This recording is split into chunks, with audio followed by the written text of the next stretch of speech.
Everybody, welcome back to the motherfucking Minority Sports Report RASSLIN edition. Woo! I'm your motherfucking boy, Big Black. Not me, boy, Game Dollar.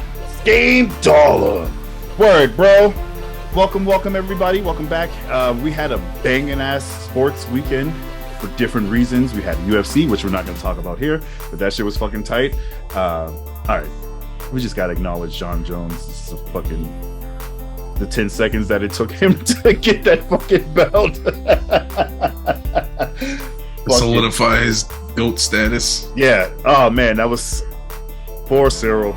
But anyways, that was a fast one. But this is RASSLIN, so you came here for fucking RASSLIN. And technically, Jones used RASSLIN to win the match.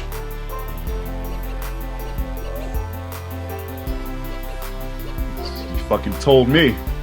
I did see Khabib told Gan to travel to Kazakhstan or whatever it is that he's from, Dagestan, to go train with him. He was like, give it a year or two. He's like, you'll be champ. Oh, snap.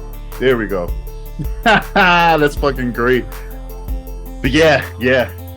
Did you send that video of him in that training session with Cejudo? Yeah, that was me. Bro, when I first started watching, I was like, so what? He saw a picture. And then I'm like, oh, so he saw a training video. Oh, he was there. Oh, he did that shit. Like, it was fucking... Yeah, when I first seen it, the way they showed it, I was like, oh, here's Cejudo giving his fucking opinion that nobody cares about. Because I can't stand that dude, seriously. Right. That's why I was shocked he sent it. And when I seen them, they panned to John Jones, I was like, oh, okay. It made sense. I mean, Cejudo is an Olympic... Well, I don't know if he's an Olympic champ. No, yeah, he is. He was an Olympic champ, so like, makes sense that you would go to him for wrestling. But I just can't stand that dude. His personality's terrible. Yeah. So that's what I'm saying. I was kind of shocked that you had ended up sending that. I was like, why the fuck does my background look so crazy? Oh yeah, I was at work. Shit. Anyway, yeah, that shit was great. As a fighting fan and someone who loves violence, it was really awesome to see like that nigga really learned that shit and fucking applied it. Like that to me is just like amazing. He probably learned that sometime early last week before the fight. Like right. It's not like it, unless actually no, the Mats did say Jackson, so it was probably during his training camp, which is still nuts. Yeah, but I mean, who better to learn wrestling from than an Olympic champ? It's not like he's gonna go to DC, right? For real, bro. That shit was so fucking. Yeah, if he gets like this, don't just get in front of him. And I was like, oh god, that's exactly what he did. Use that chest pressure on the head to fucking choke him out. Fucking beast. But yeah, that UFC was dope. Fuck, man. Formula One started again. First race. Like, it was a lot of cool shit this weekend. Cortez, our homie, he's currently at the Raw shit going on in Boston right now. So, yeah, shout outs to all the cool events that happened in the sports and all that good shit. Which I did see for some reason they're saying that the people within WWE are considering this an integral Raw for some reason. So it's probably going to set up some big shit for their WrestleMania storylines. Okay.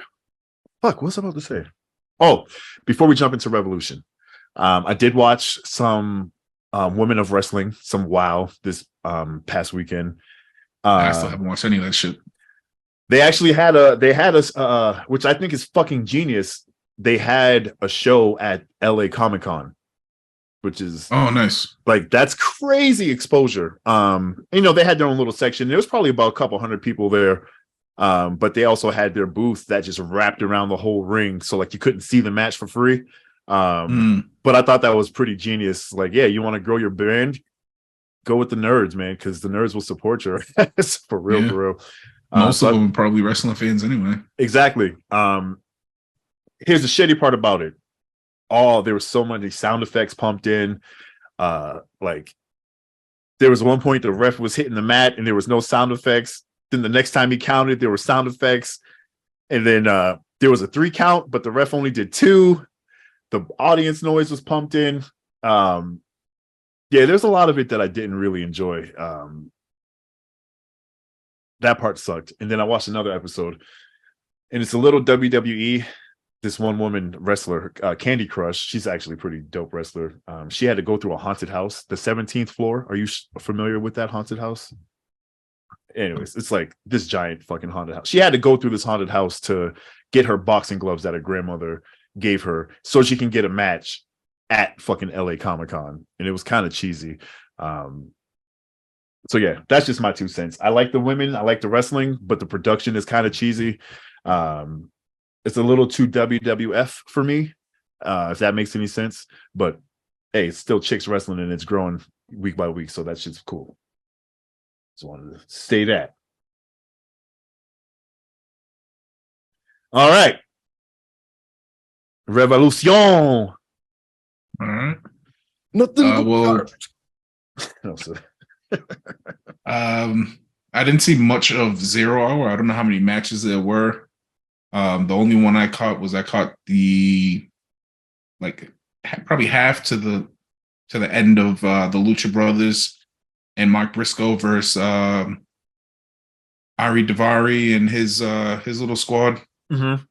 What do they call? Hold on, where is it? The Varsity Athletes. I didn't know that's what they were called. Yeah, it's the Josh Woods and that other guy, whatever his name is. That's with Mark Sterling. But yeah, the 6-man tag, Lucha Bros and Mark Briscoe. I believe they have history from Ring of Honor, if I remember correctly. But yeah, they teamed up for that match and got the win over Ari Daivari and the Varsity Athletes. Ari Daivari and the Varsity Athletes. Yeah, so I was in the countdown, but I was watching Rampage.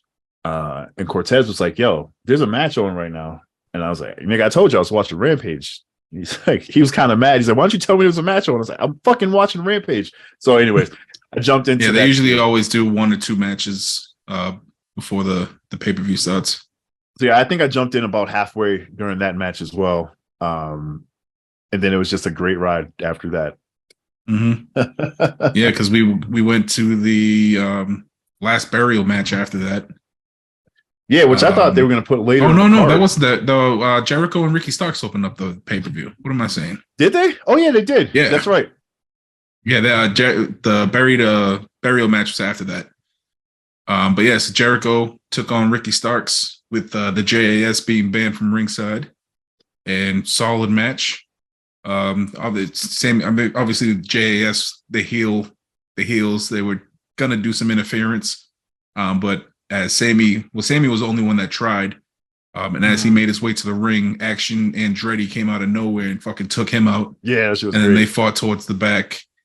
So that left it a 1-on-1 where Ricky Starks was able to pick up the win cleanly over Jericho.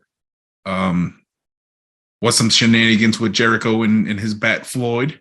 Ricky Starks was still able to pick up the win. Great fucking wrestling match too. I really enjoyed that one. So good. Like, Ricky Starks is the future. And we were saying this during the pay-per-view. When he blocked the fucking Judas effect. Bro, that's the end of the match. Yep. Never really seen anybody in AEW do that. Nope. And we were saying like Chris Jericho's the fucking GOAT as well, because he's at a point in his career where he's still winning matches and he's still putting people over. And like, that's like the best. It's a win-win, and that shit was fucking great. Great. For him to go out of his way just to put Action Andretti over for no reason at all other than to just do it, it seemed like, I mean, that's awesome. Right. He's like, "Oh, this dude's nice. Yeah, I'll get him over. No problem." Yeah, I didn't see the actual, I don't know if there's video of the interview, but I read an interview that he did where he explained the story, how he's like, yeah, I seen him. I thought he was good. So I went up, told whoever he told that he wanted a match. And then obviously this dude's like, he gets told he has a match with Jericho. He thinks he's probably going to lose, but he gets a match with Jericho. And then fucking Jericho comes over and tells you, "Yeah, you're going over, kid." Yeah. Like, what? Yeah. It's fucking crazy. Fucking awesome, man. So awesome. So like I said, solid match there to kick off the night. I kind of thought Luchasaurus was going to come back. Me too. But he may still be tied up in some legal shit with his mask. So that might be why he's off TV. I don't know if he's injured or not. I didn't see any reports that he was injured. Yeah. The mask shit was the last thing honestly, I I heard. didn't try to look, but Neither. yeah, the last thing I heard about him was his mask issues with the person who made his mask. And the other thing with this match, I don't know if the casket was supposed to drop as fast as it did. Oh yeah. So when, oh no, that was after. That was after. What am I talking about? I know, but still, like I didn't even announce it yet. But yeah, so like I said, Jericho Starks solid match, but then jumping into the final burial, a lot of shit went down in this one. Yeah, it was obviously good. This was just a basic street fight. Christian Cage came out with his sleeveless turtleneck. Great, the greatest fucking. Which I didn't even through his whole entrance. I didn't even catch it until they mentioned it on the commentary. I was like, oh shit, he really is wearing a turtleneck with the sleeves cut off, bro. That shit was so great for his character. But yeah, it's just fucking awesome match. They fought all over the place at ringside, up the aisle, all the way up to the stage where they had the casket set up. Christian had the fucking chairs inside the casket, so you could do that concerto that he does when they're laid out on the mat, or on the wall. In this case, on the stage. Yeah. But Jungle Boy was able to turn it around and hit the concerto on Christian and drag him into the coffin, and then gave him a little kiss on the forehead and slammed the door closed on it, and that shit just slammed down to the ground. I don't know. I'm really wondering if that was supposed to happen that fast, or if somebody fucked up and just like quick released. I don't think it was, because I blinked and it was gone. And like you guys were like, yo, what the fuck? And I'm still trying to catch up. And then I see smoke rising from it. I'm like, oh, yeah, that's man, it. The smoke makes me think that it was planned to drop that fast. I don't know. But yeah, it just looked very weird that it dropped as fast as it did. Like I literally missed it because I fucking blinked. Like it was fucking crazy.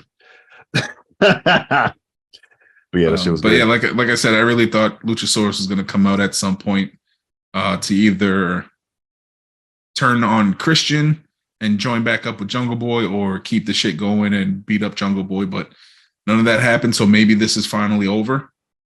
I mean, it was called The Last Burial, so maybe this whole storyline is finally over. So we'll see what happens going forward with that.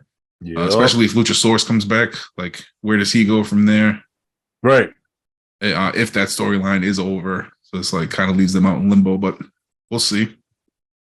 Yeah, that was the one thing, and we'll talk about it as we progress through this shit. Like, that was the surefire for me. Like, this nigga's coming back. That's going to be the surprise. But it didn't happen. So, yeah. A lot of things we thought were going to happen didn't happen. Lots. But next, we had the Trios Championship in a surprising match. The House of Black beat the Elite. Yeah. Which, I mean, obviously I was happy about that. I love House of Black. I like all those dudes in that stable, including Julia Hart. She's awesome. Yeah. But yeah, I was very surprised that they beat the Elite for the belts. But it just made me think more. It's like, oh, they probably want Kenny on a singles run. Yeah, that makes sense. Great match. I was thinking, remember how he came back and he was still somewhat injured? Uh-huh. I think they put him back in the trios with the Bucks with the belts, so that he didn't have to do all the heavy lifting until he completely healed. Because think about it, their trios matches, how much shit did he really do? Kenny didn't do. I mean, he did Kenny stuff, but yeah, he did. Right. He did. He put in work, but yeah, not like not. It wasn't like stealing the show or anything like that. So I think he was still slowly recovering. Now that he's healed, maybe that's why they dropped the belt, so he can go back on a singles run. I like that. That's just my thought process there. No, that's cool. I like it because I wasn't even thinking about that. I was more. You think of a lot of shit when you can't sleep. So yeah, that was one of the things that popped in my head. Oh, definitely. But my brain be on other things. Oh yeah, mine too. But that was one of the ones that one of the thousands that fucking creep in your brain when you're trying to rest one of the thoughts that I'm willing to share on this podcast that creep in. For real. Oh man, I'll be having some crazy nightmares. Anyways.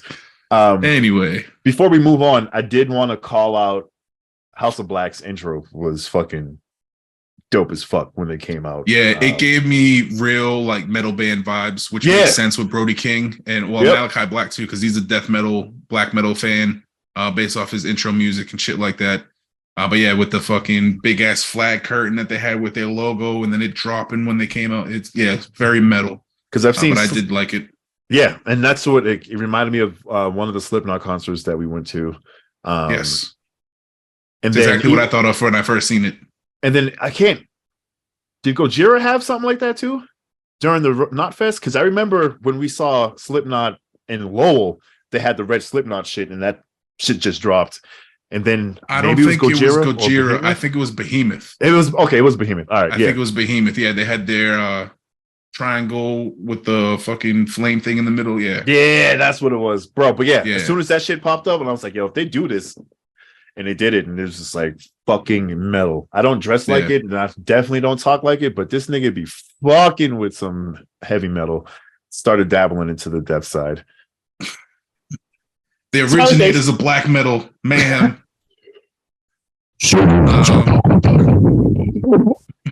And what they say? That's kind of how some of this shit sounds like. I love you and have a great day.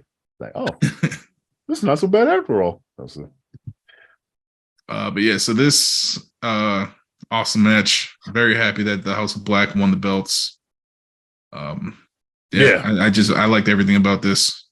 Solid match. It's fucking great. Probably one of my favorites of the night, I think. It was definitely up there.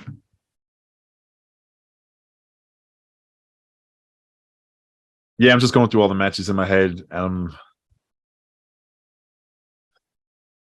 Yeah, I'd have to agree with that. The next, I mean, non-gimmick match, right? Notwithstanding, I think, because we're gonna get to some crazy shit later. But as just a regular basic trios wrestling match, this was awesome.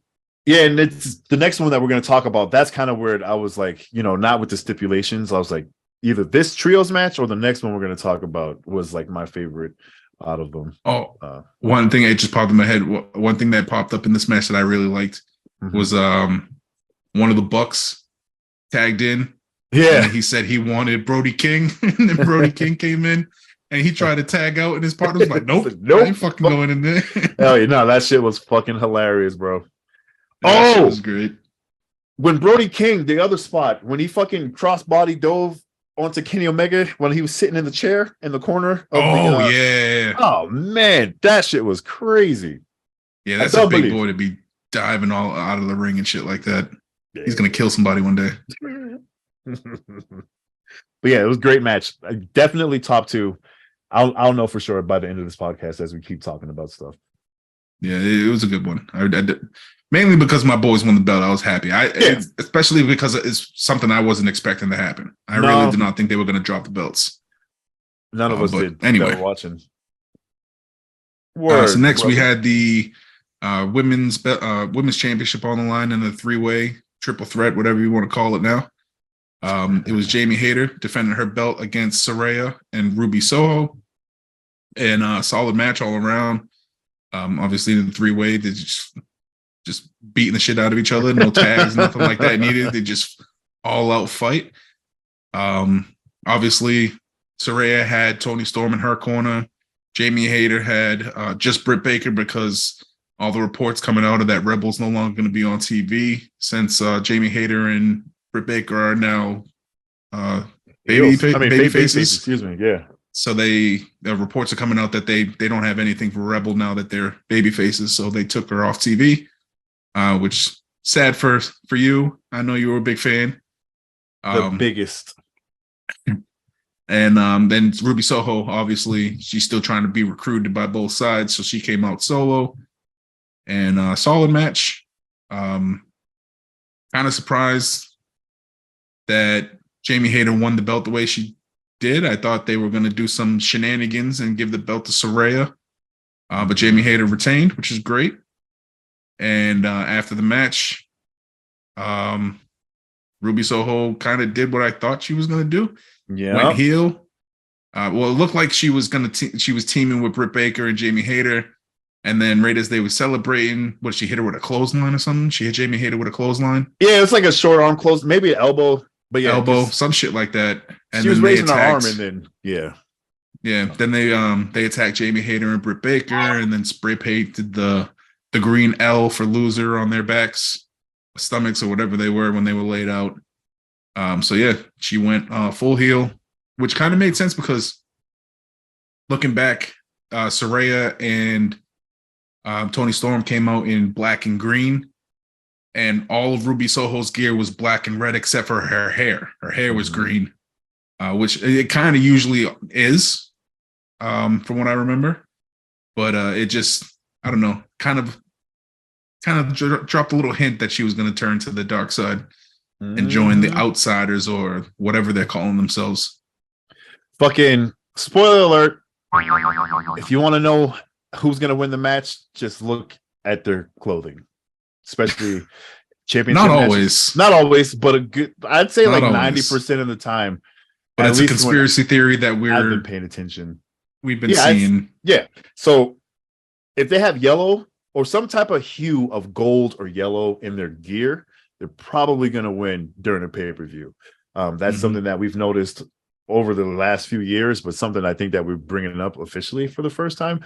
So yeah, if you want to, not just enjoy wrestling, but look into it a little deeper and see how much of the story that they're telling you before it even fucking happens, just look at what they're wearing, and it's amazing. And it happened all night. It happened all fucking night. It was cool. It was cool. Yeah. Oh, snap! I mean, it's good shit there. Moving on, we had the Texas Death Match between Jon Moxley and Hangman Adam Page, settling. Well, I don't know if it settles their feud, but continuing their feud. Obviously, got very bloody. Texas Death Match. There's a lot of barbed wire. There was some bricks. What else? Some chairs. Did you say barbed wire? No, sir. Yep, some barbed wire. I think that was pretty. Some barbed wire wrap chairs. Barbed wire wrap chairs. Barbed wire on planks. Did forks. You say chains and forks? And all the chains. Yeah, I forgot about the chains. Yeah, and he said Mox fucking stabbed Hangman's forehead with a fork. Fucking crazy. Busted him all open. Obviously, Hangman looked at Moxley and Moxley started bleeding. Yeah, this is a crazy match, man. They just beat the shit out of each other with whatever they can find, whatever barbed wire they can grab. Hangman lost some hair because it got caught up in some of the barbed wire in one of the chairs. Yeah, man, that shit was woo. But yeah, surprisingly, Hangman got the win over Jon Moxley. I kind of thought Moxley was going to win this one, but looks like they're giving Hangman another push. I did like Hangman's. I did like Hangman's intro. The new song. It was an old Johnny Cash song, but it was a remake. Came out dressed as the Man in Black. What was it? Ghost Riders? Riders in the Storm? I can't remember the name. Yeah, of that they probably couldn't get the rights to the Johnny Cash versions because isn't it cheaper to get the of course, cover? Yeah, it's always cheaper. Yeah, and that was another one. I was like, oh, new theme music. This nigga's probably gonna win. Like, sorry for ruining wrestling for you. Fuck it. What other spots we seen here? I'm trying to think. There was a lot of. Oh, the bricks and.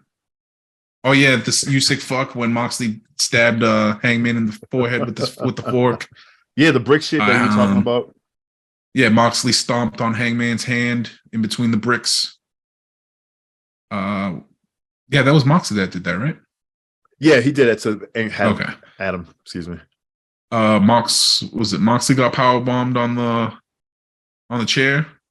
Hangman fucking barbed wire wrap chairs. Yeah, remember Hangman fucking wrapped himself in the barbed wire and I went through the table. Was that what happened when he jumped off? No, so yeah, he started to wrap himself up with the barbed wire, but then him and Moxley ended up fighting at the top of the thing. Remember they started digging the barbed wire into each other. Yeah. They started raking each other's backs and shit. Yeah, that's what it was. Yeah. Oh, yeah. This is great fun.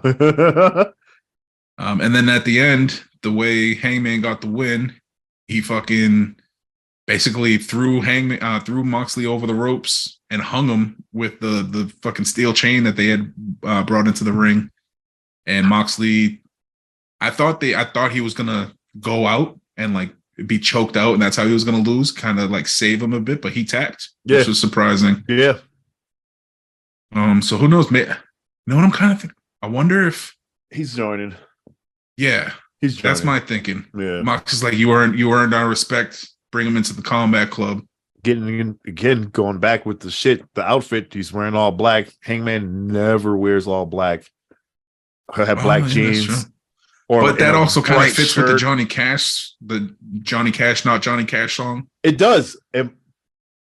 But Tony Khan's a fucking nerd on cocaine, so he's thinking about all this crazy shit. He's not. We just like to think that he is because he's so fucking enthusiastic and just like always ready to go. Yeah. But yeah, so I see that with the Johnny Cash shit. But again, like just taking it a step further because it's wrestling and speculating is what we do. Coming into John tapping, they're gonna address that shit. You beat me clean. You earned my respect. Mm-hmm. He's coming to the Blackpool Combat Club. Yeah, I think so. That's what I was thinking after that match. But who knows? Yeah, who fucking knows? I think it'd be good. Without Regal, I don't know if the Combat Club really works. No, and that's kind of where I think if they have another, like if Adam Page goes not like full heel, but just like he becomes angry and less like whiny, I think that'll fit very well with the BCC and kind of give that group a little life because they can tame the beast. You know what I mean? Yeah. I don't know, but yeah, it definitely is weirder without William. He's fucking fantastic. But yeah, Adam Page, Blackpool Combat Club. I think that's a thing. Yeah, it's possible. Next, we had the TNT Championship on the line. We had Samoa Joe defending against Wardlow. Oh yeah, I missed this one because my kid stuck a raisin up her nose. It was fucking great. Yeah, that's right. Children. I forgot you were gone for that. Oh, I didn't even fucking... Bro, this raisin was like... It was... Like, you put two dimes next to each other, it was that long and like that thick. I'm like, out of all the fucking raisins in the world, you fucking find the biggest one in 2023 and stick that shit up your fucking nose. Oh man, it was fucking funny. That's crazy. Fucking kids. Yeah, fucking kids, man. Oh man. But yeah, so this one, Wardlow got on the offensive early, attacked Joe right as the bell rang. Then they just fucking went to war. It's two big ass dudes beating the hell out of each other. Couple suicide dives from Big Ass Joe. Yeah, I saw that. Yep, I did see that before I had Wardlow. Was it Wardlow? Yeah, Wardlow hit like a back. Was it a moonsault or something off the rope? The last shit I really saw was this match. Yeah, I saw Joe do that shit. That's the suicida, and then that was pretty much it. But yeah, I mean, not too much crazy shit went on in this one. It was just a hoss fight, as JR would say. But yeah, it was a good one. And surprisingly, another instance where I thought, I was kind of surprised on how it ended because Wardlow ended up choking out Samoa Joe. Which Samoa Joe's, they call him the Samoan submission machine, and then he gets submitted by, I wouldn't call him a rookie, but he's still a kind of a up and coming compared to Samoa Joe. I kind of thought he was gonna be not really like a controversial finish, but just not choking him out. You know what I mean? So he got choked out, or did he tap? No, he choked him out. Oh, okay. Yeah, well, he didn't tap too. Like it does, but it's like, yeah, like I said, it's the Samoan submission machine, and he loses by submission. It just seemed weird that you would make him go down like that. But hey, good for Wardlow. He's the new two-time TNT champ. Yeah, and he's fucking. Oh, and Powerhouse Hobbs, who won the Battle Royal, not the Battle Royal, the Casino ladder match. Oh no, that's a different one. Face of the Revolution ladder match. Oh right. So he has the big Sonic ring, so he gets a shot at the TNT champion, who is now Wardlow. So we're gonna get that match this week. But yeah, like I said, the finish kind of surprised me. with Joe getting choked out. I thought it was going to be, a bunch of power bombs and he was going to pin him like he usually does. But it's a good way to throw us off. I mean, it's not something we were expecting. So yeah, that was cool. Then we had the AEW World Tag Team Championship match. Fatal 4-way, baby. Fatal 4-way tag team match. We had the Guns, the Ass Boys, if you will, defending their belts against the Acclaimed, Double J and Jay Lethal, and then Orange Cassidy and Danhausen. Orange Cassidy came out with the all black denim, with change from his regular blue denim, because he came out obviously tagging with Danhausen. Danhausen's an evil character wearing all black, so I didn't even know they came out matching gear.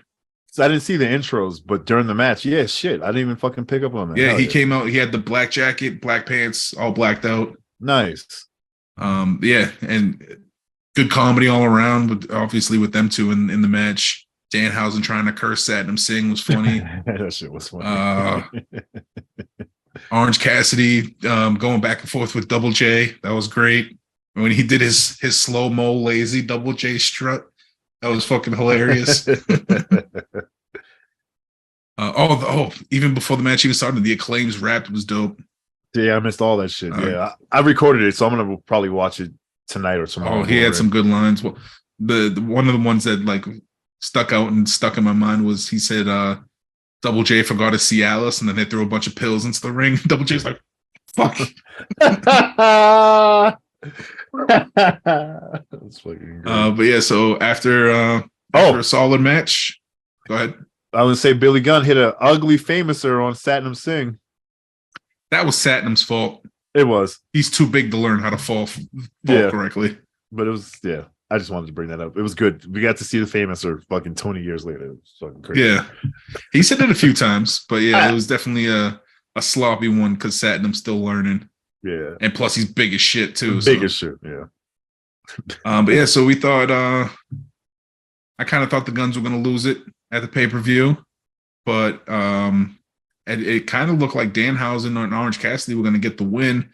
But then the Guns were able to reverse things and get the pin on Danhausen. Yup. And hold Orange Cassidy off from breaking up the tag. So they retained the belts, and then they tried to cut a promo in the ring, and then FTR came out. Yeah, the like boys. Guns and FTR too. Hopefully, FTR signs a contract and they get the belts back. Because I believe their contracts are up the end of the month. Yeah, April. Yeah. So we'll see. I would love to see them have the belts again. They became one of my favorite tag teams over the last 2 years. Yeah, however long they've been in AEW. When they first joined AEW, I hated them. I loved them, especially that whole Pinnacle storyline. Like I just hated them. I thought they were dicks, and then just actually watching them wrestling shit, they won me over. So it's I hope they stick around, or at least go to New Japan. Yeah, that they first can still work AEW shows. Exactly. That first time I saw them wrestle, it was like, oh shit, these is like old school tag team wrestling, and I was fucking hooked. But yeah, I totally forgot about the Pinnacle bullshit. Like that shit was so whack. Oh, what'd you say, Macho Man? Nothing but garbage. Oh, okay. Yeah, that's what I thought. So yeah, was that the that's pretty much it. Second to last match. Yep. 70 minutes. So yeah, FTR came out, like I said. So we're probably gonna get some kind of match after that, after they attacked the Guns and threw, they did the thing like, oh, we're getting our belts back, threw the belts back to them, and ended that little segment. So yeah. Then we had the main event, the Iron Man match for the world title, at MJF defending against Bryan Danielson. Iron Man plus match. Yeah. Because this ended up going into overtime because it ended 3-3. Yeah. I believe, 3-3. But yeah, it was a great match for an hour-long match. It was not boring at all. No, there was no slow points, no dull points in the match. Best match of the night, period. Yeah, definitely. MJF coming out with his masked magician mask, and then he had the violin intro I What just wish else? I wish I had like a magical sound effect when you said that. Secret revealed only on Fox, and my ass was glued to the TV though. Oh, you Shit. goddamn right. I watched all those episodes. Shit, that's fucking But funny. yeah, so yeah, like I said, there was never a dull moment in this match. Um, fuck, I'm just trying to go like I'm trying to run through everything in my Hold up, head. I There's got just so you. much shit. I got you. I got you. Hydro Bros.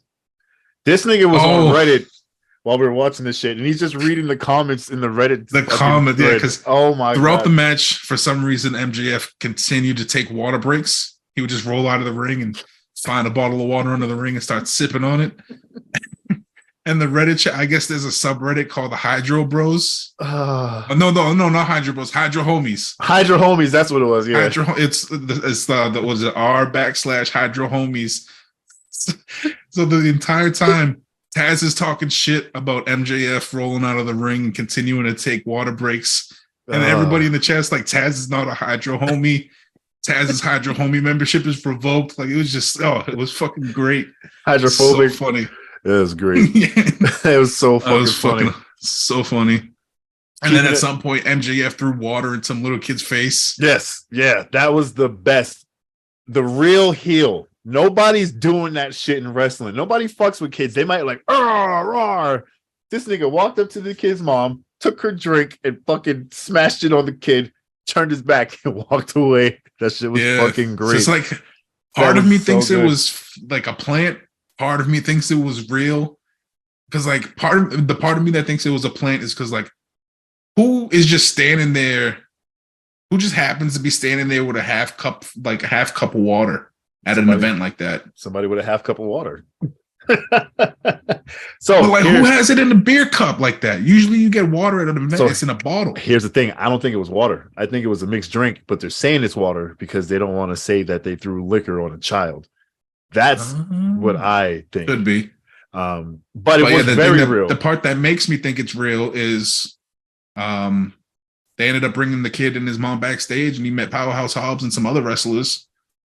So it's kind of like they had to apologize for it. So it kind of makes me think it was real, but it kind of seems like a plan as well. No, it was real. I read a little bit of what Tony said about it, and basically they're like, when they're in California, this kid's getting tickets, essentially. Oh yeah. So. I think he's gonna be at this week's Dynamite. Yeah. So they took care of him. They took care of his mom. They said he's actually like, he was pissed about it, but came around and realized he was actually part of the show and just like took it like a real champ. So yeah, Tony was like, "Oh, dude, if that was me, I would have loved it." Oh, that would have been I would have lost my shit. Like, I'm never washing this body again. But yeah, that shit, ultimate heel move. And Tony said he had spoke with Max about it. Maxwell, Jacob Friedman. But again, I really think it was some like gin and tonic or fucking some shit like that. And that would make more sense, because if it was just water, it's like every event I've been to, you never get water in a cup like that. It's only beer. Yeah. And it's like, so why would she pour water from a bottle into a cup and happen to be standing there? It just seemed very weird. But if it was a mixed drink and they're just trying to cover it up, that makes way more sense. It's a 100%, dude. Yeah, 100%. That definitely makes a lot more sense. Like you said, like you do not get water in cups, and that was her stacked second cup. So that was her second drink. The ice probably melted a little bit. So yeah, I'm sure it might have been more water than liquor, but it wasn't just water. Yeah, that makes a ton of sense. No, all right, I buy that. But yeah, so started off with was it Danielson getting the first fall? Yeah, he did. Yeah. Then did he go up 2-0? No, because it was 1-1. It was 1-0. Then the low blow. Then it went 2-0, and then MJF got 2 right after the low blow to make. That's what it was. Yeah. So yeah, Danielson got the first fall clean on MJF, and then MJF hit a low blow and got 2 quick pins. To go for one, he went down 2-0 with the low blow because it was technically a DQ, and then he got the 2 quick pins on Danielson to tie it up, and it stayed like that for most of the rest of that match until close to the end, they both caught falls to tie it up at 3. And then the match ended as a draw. And then they explained because it was a draw, MJF still got away with the belt, which I kind of thought, like, if that was the finish, it's some bullshit, but it works for Max's character and his heel angle and all that shit. It worked that he just squeaked by and still retained the belt. And then I could have seen him coming on Dynamite talking all kinds of shit like, I beat Danielson, blah, blah, blah, blah, blah. But yeah, so what happened was Tony Schiavone ended up getting word over the headset from Tony Khan telling him to go tell the ring announcer and the ref to restart the match because it was not ending in a draw. He wouldn't let it end in a draw, so they restarted the match. And then that's when MJF tried to use what was it that he grabbed? What did the ref take away from him? He grabbed the belt first. The belt, and yes. That distracted the ref. So the ref told him, like, you want to use the belt, you're gonna lose it because I'm gonna disqualify you and you're gonna lose. So if you want to use it, go ahead. So MJF gave up the belt, and as the ref was giving the belt back to Justin Roberts or whoever it was collecting it, MJF took the ring out of his trunks and was gonna hit Danielson with it, but that didn't work out for him, and he ended up getting locked into submission. The ref pulled the ring off of his finger. Yeah. But then he somehow got out of the submission. I don't remember how. Rolled out of the ring, and after the original ending of the match, after the draw, all kinds of medical personnel came out. Were giving them fucking oxygen in the ring and shit like that. Yeah. And one of them had left the oxygen tank at ringside. So when MJF rolled out of the ring, he's seen the oxygen tank there, and he's just sitting there waiting on Danielson. So as soon as Danielson went through the ropes to try to drag him back in, smashed him in the head with the fucking oxygen tank. And then that's how MJF picked up the win and retained his championship in a great main event. Yeah. Yeah. That was, yeah. It did not feel like it was 70 minutes. It didn't feel like that at all. And then the both of them selling the injuries. Danielson selling his shoulder, and then MJF selling his knee throughout the entire match. Yeah, it was fucking crazy. The tombstone off the fucking middle rope. Oh, dude. There was a lot of spots in there. The other thing, I don't know if you remember this because the kid took precedent after. Right before he threw the drink on the kid, he picked up a trash can and fucking threw the trash on people that was sitting in the audience. And then turned around.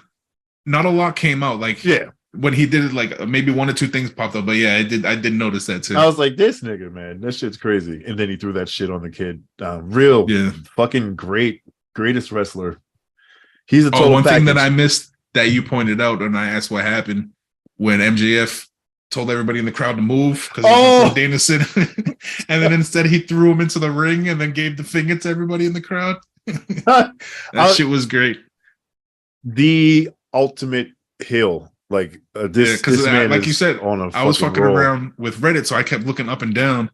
And when I looked back up, I just seen MJF giving the finger to the crowd, and you guys were laughing like, "Yo, what the fuck happened?" That shit was funny. So even before then, like, I guess they weren't out. Danielson hit the thing, whatever. MJF, like, people talking shit to MJF, so he gets in their faces like, "Oh, you want to see something? You want to see something? Move out the way! Move out the way!" And they were standing there. He's like, fucking move. And like, they parted like 2 seats, and he grabbed Danielson and then fucking whipped him back into the ring. It was the fucking best shit ever, dog. And then, I just gave him a finger. Oh, it was so fucking good. It was so good, man. The best fucking wrestler him calling out Dave Meltzer. Oh, is that going to cost me 1 star, Dave? When he threw the water on the kid. Is that going to cost me a star, Dave? That was fucking hilarious. Oh, so good. Even his post. Go ahead. No, yeah, I was gonna get to that, but the elbow drop through the table. Oh man! And then they definitely had to call this on the fly because so one of the comments in the Reddit chat was like, "There's no way they could have predicted that table to have broken that way." That was definitely called on the fly. Yeah. For after the elbow drop, MJF picked Danielson up and then tombstoned him on the other part of the table that wasn't completely broken. Yeah. I was like, oh shit, yeah, they definitely called that as it went. And they mentioned in the chat, it looked like a lot of that shit was just called on the fly. Yeah, which you have to be a fucking awesome wrestler to be able to do something like that. At least one of them or both of them. I mean, I could definitely see Danielson being able to call a whole match like that, but MJF proved a lot of doubters wrong with his technicality, all that shit. Pacing, all that Whether shit. Or not he can go an hour. Mm-hmm. Like MJF proved himself last night. That table spot too, like I didn't mention it last night, but when it happened, I was like, oh, that was a real fucking table. Yeah. The way, like you said, the way it broke, I'm like, that's wrestling tables implode and fold in on themselves. This shit had fucking bars hanging out the side of it and fucking, yeah. Them niggas went through a real table twice. Yeah. Oh man. But yeah, it was what a great match. What a great fucking match. But like you said, MJF picked up the win, and then their little post-event media scrum, MJF went on a fucking rampage. Check it out. And talked all kinds of shit, and while hobbling around on a crutch, talking shit to everybody, talking shit to reporters about how they don't give him enough props. The fucking pickle thing. Oh, so good. So good. It's like, hey, dipshit, you want a pickle? Come and get a pickle. Like, that shit was mad funny. Yeah, it's a good fucking pickle. Or some shit. That's gonna be, I'm adding that shit tomorrow to the soundboard because that was just too good. It was too fucking good. Yeah, MJF is fucking great. But yeah, my favorite thing in that whole is that gonna cost me a star, Dave? Yeah, it was so good. Like, that was fucking hilarious. Good. Oh, even during the when he first walks in, I don't know if you saw all the videos, but when he first walks in, he's hobbling on the crutches and he's like talking shit like, I'm the greatest wrestler. That was the best match. Oh, wait. Fuck, what did he say? He said, was that not the best match of the night? Or are you going to give it to your fucking boy, Kenny? Like, oh, yeah. Holy shit. Oh, this nigga just always on, bro. So good. So fucking good, man. He's definitely the best heel in the business right now. No question about it. Oh man, yeah, we've been going for like 50 minutes. This is a long ass episode. If you stayed with us the whole time, I appreciate you. If you didn't, you're not seeing this, so go fuck yourself. So make sure you do the things. Tell your friends about us. We are the motherfucking Minority Sports Report, RASSLIN Edition. Woo! Remember how I used to throw my belt at the camera? Not anymore, nigga. Not with this shit. Not with that camera. No, sir. You can follow us all collectively at TMS Report. Make sure you subscribe to the channel. Make sure you like the video. And make sure you hit the motherfucking bell icon as well. Skame, where can they follow you, bro? Follow me at Skame666. Word. And follow me. I'm at the Beatnik. Thank you, guys. We'll be back next week to talk some more wrestling bullshit.